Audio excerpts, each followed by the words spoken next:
ಇನ್ನು ಜನರೊಂದಿಗೆ ಒಂದು ದೊಡ್ಡ ಸಮಾಲೋಚನೆ ಕೂಡ ಆಗಬೇಕಾದ ಅವಶ್ಯಕತೆ ಇದೆ. ಅದು ಕೂಡ ಈಗಾಗಲೇ ನಾನು ತಿಳಿಸಿದ್ದೇನೆ.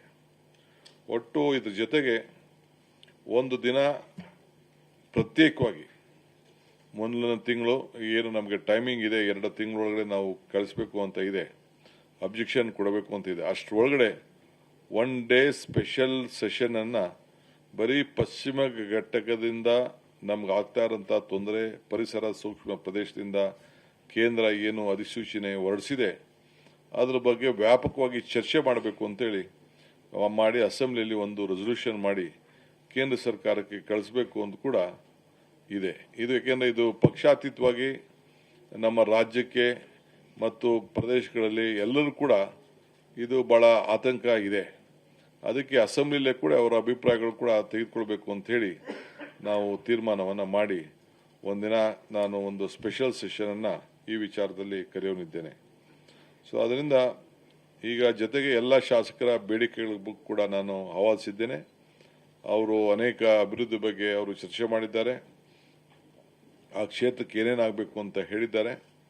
ಇದನ್ನು ನಾನು ರಾಜ್ಯದ ಹಿತಕ್ಕೆ ಗಮನದಲ್ಲಿಟ್ಕೊಂಡು ನಮ್ಮ ಗುರಿ, ನಾವೇನು ನಮ್ಮ ಪ್ರಣಾಳಿಕೆಯಲ್ಲಿ ಮಾತು ಕೊಟ್ಟಿದ್ದೋ, ಒಂದು ಉತ್ತಮವಾದಂಥ ಆಡಳಿತ ಜನರಿಗೆ ತಲುಪಬೇಕು, ಒಳ್ಳೆ ಗವರ್ನೆನ್ಸ್ ಕೊಡಬೇಕು, ನೀವು ಭಾಳ ಹುಷಾರಾಗಿರಬೇಕು, ವಿರೋಧ ಪಕ್ಷದ ನಡತೆಯನ್ನು ಕೂಡ ನೀವೆಲ್ಲ ಗಮನಿಸಿದ್ದೀರಿ ಅಂತ ಅವರಿಗೆಲ್ಲ ತಿಳುವಳಿಕೆಯನ್ನು ಕೊಟ್ಟಿದ್ದೇವೆ.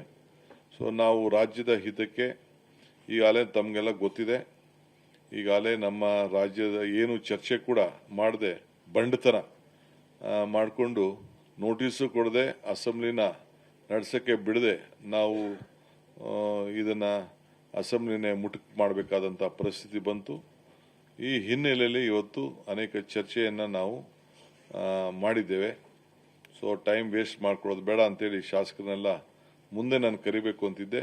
ಈಗ ಹೆಂಗಿರು ಅವ್ರನ್ನೆಲ್ಲ ಕರೆದು ಚರ್ಚೆ ಮಾಡಿ ಅವರ ಸಲಹೆಗಳನ್ನು ಕೂಡ ಎಲ್ಲ ಪಡ್ಕೊಂಡಿದ್ದೇನೆ.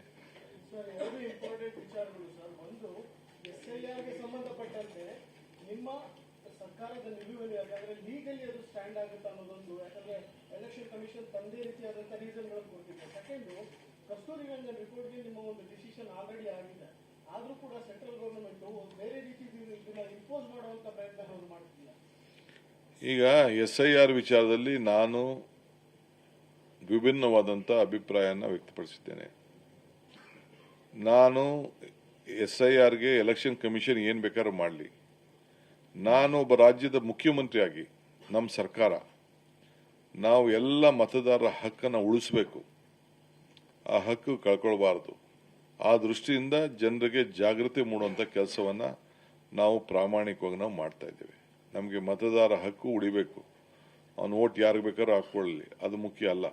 ಅವನ ಹಕ್ಕನ್ನು ಒಬ್ಬ ರಾಜ್ಯದ ಒಬ್ಬ ಮುಖ್ಯಸ್ಥನಾಗಿ ಒಂದು ಸರ್ಕಾರ ಏನು ಜವಾಬ್ದಾರಿ ಸರ್ಕಾರ ಇದೆ, ನಮ್ಮ ಡ್ಯೂಟಿನ ನಾವು ನಮ್ಮ ಕರ್ತವ್ಯನ ನಾವು ಪ್ರಾಮಾಣಿಕತೆಯಿಂದ ಮಾಡೋಣ ಅಂಥೇಳಿ ಒಂದು ಪ್ರಯತ್ನ ಮಾಡ್ತಾ ಇದ್ದೇನೆ. ಕಸ್ತೂರಿ ರಂಗನ ವಿಚಾರ ಏನು ನಾನೀಗಾಗಲೇ ಡೇಟ್ ಕೂಡ ಹೇಳಿದೋ, ಹಿಂದೆ ನಮ್ಮ ಕ್ಯಾಬಿನೆಟಲ್ಲಿ ಸಿದ್ದರಾಮಯ್ಯನವರ ಅಧ್ಯಕ್ಷತೆಯಲ್ಲಿ ನಡೆದಂಥ ಕ್ಯಾಬಿನೆಟ್ ಏನಿತ್ತು, ಆ ಕ್ಯಾಬಿನೆಟಲ್ಲಿ ನಾವು ನಿರ್ದಿಷ್ಟವಾಗಿ ನಾವು ನಮ್ಮ ವಿರೋಧವನ್ನು ವ್ಯಕ್ತಪಡಿಸಿದ್ದೇವೆ.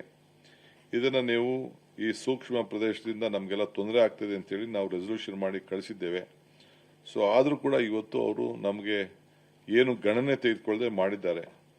24 ಸೆಪ್ಟೆಂಬರ್ ಏನು 26ನೇ ತಾರೀಕು ನಾವು ನಡೆದಂಥ ನಿರ್ಧಾರ ಏನಿದೆಯಲ್ಲ, ಅದು ಈಗಾಗಲೇ ನಾವು ಕಳಿಸಿದ್ರು ಕೂಡ ಅವ್ರು ತಿರಸ್ಕಾರ ಮಾಡಿದ್ದಾರೆ. ಸೊ ಇದಕ್ಕೆ ನಾವು ನಮ್ಮ ಅಭಿಪ್ರಾಯವನ್ನು ವ್ಯಕ್ತಪಡಿಸ್ತಾ ಇದ್ದೇವೆ.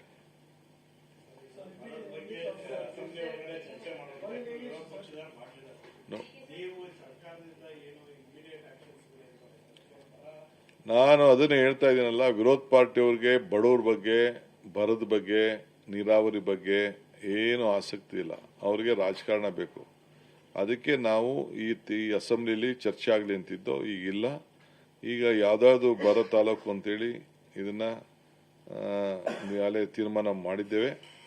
ಅದೆಲ್ಲ ರಿಪೋರ್ಟ್ಸ್ ಬಂದಿದೆ. ಇದರಲ್ಲಿ ನಾವು ಟೆಕ್ನಿಕಲ್, ಯಾಕೆಂದರೆ ನಾವೇನು ಇಲ್ಲಿ ವೈಯಕ್ತಿಕವಾಗಿ ಯಾವ ತಾಲೂಕು ಸೇರಿಸಬೇಕು ಬಿಡಬೇಕು ಅಂತಿಲ್ಲ. ಯಾವುದು ಎಲಿಜಿಬಿಲಿಟಿ ಪ್ರೋಸೆಸ್ ಅಲ್ಲಿದೆ ಆ ಪ್ರಕಾರ ನಾವು ಎಲ್ಲೆಲ್ಲಿ ಮಳೆ ಬಂದಿಲ್ಲ ಇದನ್ನೆಲ್ಲ ಡ್ರೌಟಿಂಗ್ ಎಲ್ಲ ಆಗಿ ಆ ವರದಿ ಆಧಾರದ ಮೇಲೆ ಈಗಾಗಲೇ ತೀರ್ಮಾನವನ್ನು ಮಾಡಿದ್ದೇವೆ. ನಾಳೆನೋ ನಾಳಿದ್ದೋ ಇಲ್ಲ ಇವತ್ತೋ ನಮ್ಮ ಡೆಪ್ಯೂಟಿ CM ನಿಮಗೆ ಯಾವ ತಾಲೂಕು ಬರ ಅಂತೇಳಿ ಘೋಷಣೆ ಮಾಡ್ತಾರೆ.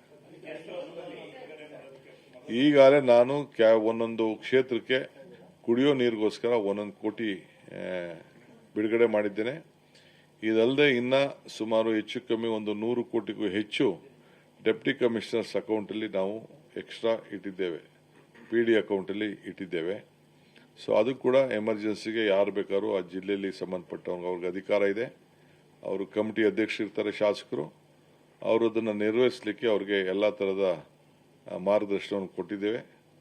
ಇದಲ್ಲದೆ